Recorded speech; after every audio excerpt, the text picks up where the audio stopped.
members are thrilled to know that Director Rosen will be working with us on the my question was, he always smiles and the whole bit of it. Discussed around here for a number of years because really the teacher retirement piece doesn't work like any other school funding, part of the school funding formula, because the school funding formula flows through the funding law and money is distributed to the districts based on their profit evaluation and all these other indicators. The difference is with the pension system, it's 100% paid for by the state. So the districts have no contribution to that. And so the question was, if we have got to generate some more savings someplace, and how can we do that in a way that maintains some level of equity? And essentially, you have a system now where the state is paying, as I said during my statement, 100% of those pension costs for the very wealthiest communities in the state, and 100% of the pension costs for the very poorest communities in the state. So we thought a way to address this, and generate these savings in an equitable way, was to move that pension piece basically in and treat it like we do the rest of the funding law, and then make it a split cost between the state and the school districts, consistent with about the 50% where we are on our 55% track. So one of the things that we're going to do, in fact, one of the things that David is working on now, is we will run spreadsheets that will show what the impact of this will be on school districts, and we'll probably, just for comparison's sake, run on the same spreadsheet a column that just takes 14 million out of the system entirely, and see what the impact is on districts. And what we're anticipating is that you're going to see, we're going to be able to reach some level of equity to offset the 100% issue. So this is something that in the last legislative session we started counting those retirement costs as part of the cost of public education, and now we're rolling at least a chunk of it. We're not rolling all of it. The UAL, which is and somebody who knows this better than I do, but which is all the unfunded liability stuff, that remains at the state level. This is really the normal pension costs for current employees of school systems. We're not asking them to pick up the cost of previous retirees, and there's no way we can even do that. So it's really just the normal cost of the employees that they are employing right now. They'll make those contributions to the pension system directly, and then we'll reimburse with our half through the funding. You know how many states do this now? I haven't looked at other states yet. Just yet. The constitutional changes required for that? Not to my knowledge. Can you talk about, maybe you already did in this, but the reimbursement paying back the hospital debt, which budget are we doing that, or are we? There will be separate legislation and the governor is working on to attempt to do a way of paying that debt down in its entirety. And what we anticipate is that if we can get legislative support for doing that, to the extent that it involves borrowing, we'll use the liquor revenue stream to amortize that and get it done quickly. There is, and Mary can be more precise than I, but well over $460 million of debt owed, and the state share is north of $170 million.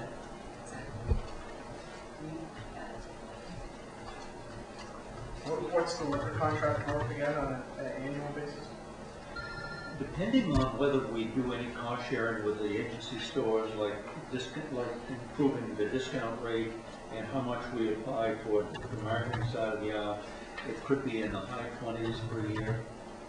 We made a presentation of appropriations back in August, and we'll look at that from the point of view of the competition that we feel is out there. But it is a significant revenue stream on a go-forward basis. Can you explain how the cap and general assistance works, and what is the numbers that we're talking about now, and then how you determine when that cap is reached and how it gets distributed? The general assistance program today is an unlimited expenditure and exposure to the state. As you know, it's a state-municipal partnership. Today we are proposing to cap it at $10.1 million. We have been seeing increases in overall general assistance expenditures in the range of 12 to 15%. We want to provide greater flexibility ultimately to municipalities as to how they manage the general assistance program. In 14 and 15, we are putting additional flexibility into the statute related to changes that may occur at the state level. For instance, if someone is no longer eligible for the TANF program, the municipality would not be required, as they are today, to provide general assistance through that program. As we look at other programs in the Department of Health and Human Services where we have wait lists, because of a budget that we are managing to, we needed to make similar changes in the general assistance program. In many states, there is a variety of ways in which the general assistance program is managed. In some states, it is entirely a municipal program or entirely a state program, and in some areas of the country, it is more county-based. We are simply looking at ways in which to reform and to provide limited exposure to the state's expenses. So what did the state pay out in general assistance last year? We are capping it for state fiscal year 13 at 10.1. And is that what it was last year as well? I'd have to get that for you at another time in terms of what the historical, we can provide you with the historical expenditures and what we were forecasting for state fiscal years 14 and 15. Commissioner Miller. Thank you. As you know, the state of Maine is under contractual obligation to provide merit and longevity pay to thousands of state Maine workers in the executive branch. Does the governor's budget include funding for longevity and merit pay for state of Maine workers, and what is the rationale? The answer to the question is it proposes to continue the freezing of merit increases and longevity, and it also includes the continuation of the freezing of the health insurance cost. The goal here is to identify resources and ultimately, through the collective bargaining process, address what we all recognize has been a long-standing flat funding of compensation plans for employees. As you know, probably from your own position, we have had contracts negotiated for the balance of this biennium that didn't have a cost increase to them, and we're hopeful that in the next round of bargaining we can reach some accommodation. Democrats are already saying this is going to hurt the middle class and hurt the state's economy. What's your reply to that? I'm not sure I would agree on those two conclusions, but I'm going to ask Dr. Allen to comment a little bit on the impact on the economy, because there are so many uncertainties out there that I'm not sure we can all agree directly at this point in time, not knowing what is further coming down from Washington on sequestration and or debt ceiling. But thoughts, Mike, on what impact, if any, you could project? I think the major impacts on the Maine economy are going to be more from the national economy and from the decision-making in Washington at this stage. Certainly the expiration of the payroll tax increase at the federal level is going to have a significant impact on Maine households. The tax cuts that were passed 2 years ago are projected to moderate that by at least a third for most middle-income households in the state. So in that respect, I think we're a little bit ahead of some of the other states that are going to have to bear the brunt of that full expiration of the payroll tax. But certainly the macro economy is having a much bigger impact on the state's economy. The contrast, I think, with the way Washington is dealing with the spending pressures that we're trying to grapple with and how they have approached it, how we're approaching it, is stark. They have simply increased revenues and kicked the spending can down the road. We're saying we don't want to increase taxes on people, and we're balancing our budget as we are required to do, which means forced priorities. And looking at any area where we can get more efficiencies and make government more affordable and make more attractive to those who are investing in it. Commissioner, on that note, a couple numbers jump out to me. The keeping the estate tax cut, for instance, is about $30 million over 2 years. That's about the same amount that the state cut in teacher salaries is. The income tax cut just for the top 1% of income earners is about the same in this budget as what you've labeled as the shortfall in DHHS, or for main care alone. Was there any consideration of eliminating some of those tax breaks for just millionaires, or did that never become a consideration? I think the direct answer is no. We made a commitment to preserve the accomplishments of the first biennium, and that is one of them. And we think in the long run, it's a good move. I think the connection you made earlier in your opening comments to cuts in teacher salaries is not one that I can respond to. Perhaps you can. I don't know where you're getting that in teacher salaries. I mean, we don't, the state doesn't set salaries. Salaries are set on the local level. We're not making any changes, actually, to your question, we're not making any changes to any benefit structure. It's the who pays on the front end for pension, but we're not, there's no change to pension benefits that we receive. So I think maybe that's where constitutional issues are, but we're not, it doesn't impact teacher salaries. So the percentage of total DHH spending in this biennium budget is 35.2%. Is that slightly smaller than what we had in the last biennium? Or is that not? I think we can get that. Yeah, it's fairly consistent with where the department from a general fund perspective has been.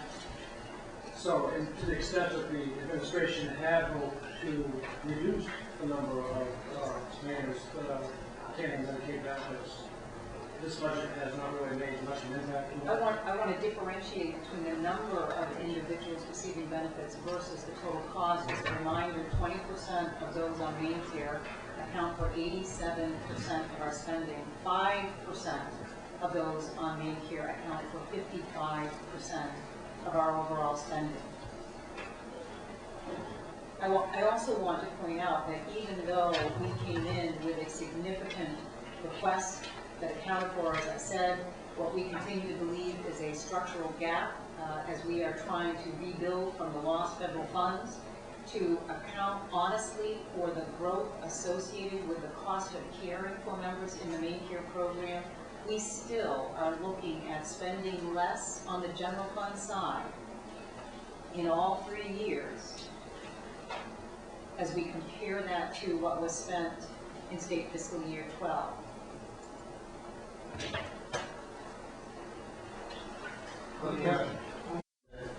Costs and solutions so much for salaries and everything else. And also no secret that a lot of school districts have been dealing with cuts in the past several years and saying that as a vote. Commissioner, you and the governor are very clear that you want to improve the education system in the state. How can local school districts do that when flat funding, which essentially to them is you have to draw more property taxes or cut?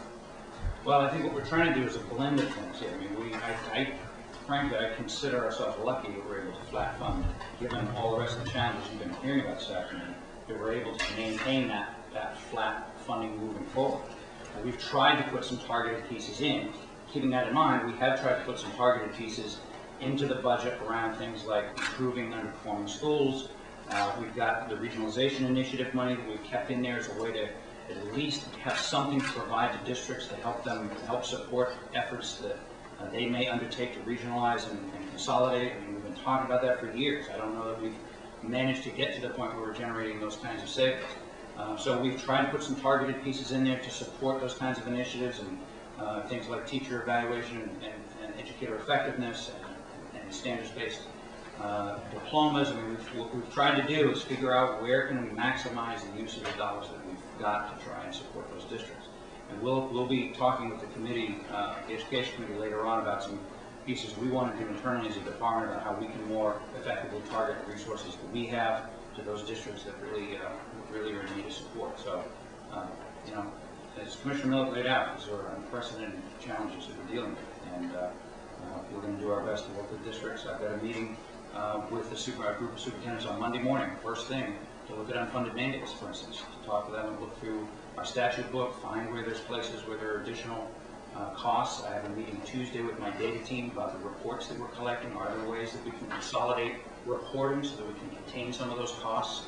We're working with superintendents on that as well. So I mean, we understand the challenges. We've been talking to superintendents and school boards and teachers about it. And we're going to do what we can to continue to support them even in the tough climate that we're facing. So what's the total value of placeholders in this budget for achieving savings? Did I understand it to be around 30 million, or is it more than that? You say placeholders, AJ, we don't. Savings initiatives. Savings initiative. Oh, God. I took a look at that. Do you have that two-page handout that went around? I think he means like the Rosen Commission. Let's just call it that. There are a couple of structural initiatives, one being the commission that former Senator Rosen will head up, which we call the Government Operations and Structural Reform Commission. It will save $10 million in the first year, $20 in the second. We booked the reduction of 100 positions, which will save $3.75 million over the biennium. Those are some ongoing structural changes, and there are a lot of other, what I would call savings that probably, can be gleaned from this chart if you have it in front of you. You can look at it. I was thinking about some of your questions, and many of you have been around for a long time.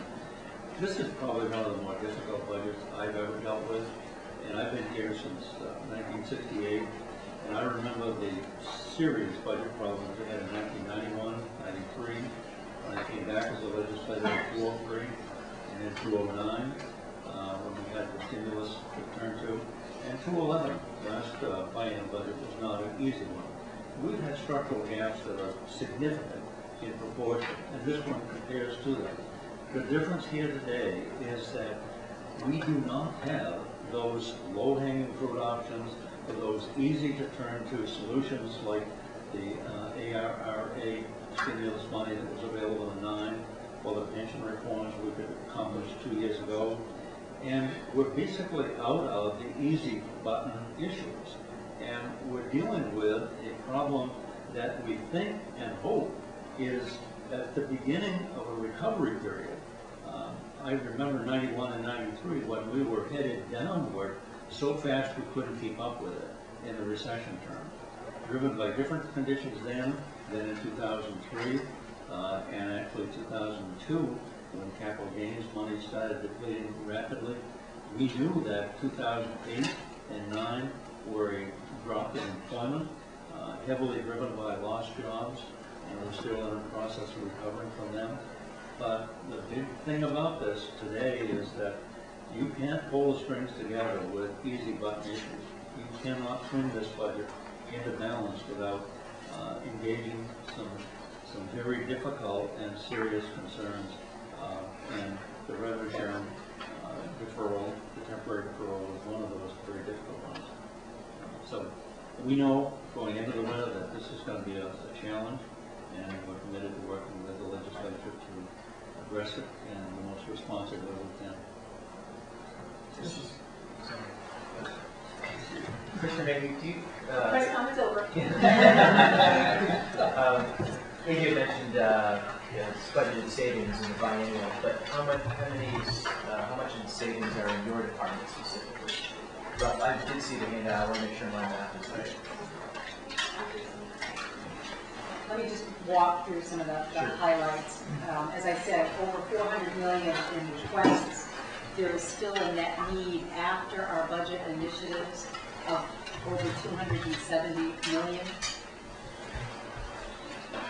Our initiatives, there is in rate reductions, 1.9 million in fiscal year 13 and 17.8 million over the biennium, and that is largely a 10% rate cut to hospital outpatient services and the reduction in critical access hospital reimbursement from 109% of cost to 101%. There is the rebasing of the hospital tax. And in addition to that, one of the items that I've not mentioned pertains to leveraging additional federal Medicaid matching funds through what is known as a balancing incentive program. It is an effort to work with states, to encourage states to deliver more community-based services as opposed to facility-based services. There is $16 million in the budget related to that initiative. $22 million in utilization management over the biennium, and $39 million over the biennium in reduced eligibility or program elimination. Thank you. You're welcome. At this point, the news conference will stop. Thank you. We're liable Thanks, Scott. for obviously